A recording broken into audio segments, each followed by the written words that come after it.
কয়েক বছর ধরে ডেলি সোপে রাজত্ব করছে কয়েকটি প্রোডাকশন হাউস, যার মধ্যে অন্যতম ব্লুজ প্রোডাকশন হাউস। দুটি প্রধান চ্যানেলেই চলছে ব্লুজ প্রোডাকশনের প্রজেক্ট। জি বাংলায় চলছে জগদ্ধাত্রী। 3 বছর ধরে এক স্থান দখল করে রেখেছে।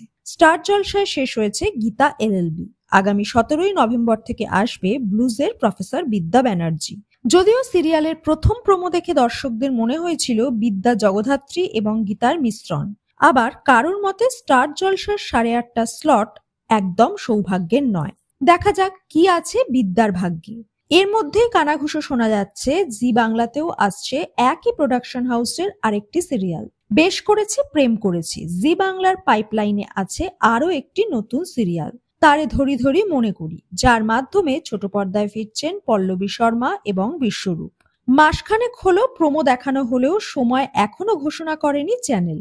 জি বাংলার সন্ধ্যের সবকটি স্লটই জমজমাট। এর মধ্যে কোনটি শেষ হবে তা বোঝা যাচ্ছে না। জগদ্ধাত্রী চলছে অনেক বছর, টিআরপি ভালো, তাই প্রাইম সময় থেকে নাও সরাতে পারে কর্তৃপক্ষ। কিন্তু দুর্গা চরিত্রটি আপাতত বাদ দেওয়া হলো। অঙ্কিতা কেবলমাত্র জগদ্ধাত্রী চরিত্রেই এই মুহূর্তে অভিনয় করবেন, কারণ শীঘ্র তিনি সিনেমার শুটিং শুরু করবেন। তাই জগদ্ধাত্রী শেষ হবে নাকি রাতের দিকে চলে যাবে তাও স্পষ্ট নয়। এদিকে আনন্দের অবস্থা অনেকদিনই নড়বড়ে। মাঝে জানা গেছিল সমাপ্তির পথে আনন্দী, হয়তো আনন্দী শেষ হয়েও নতুন কোনো সিরিয়াল আসতে পারে সেই সময়।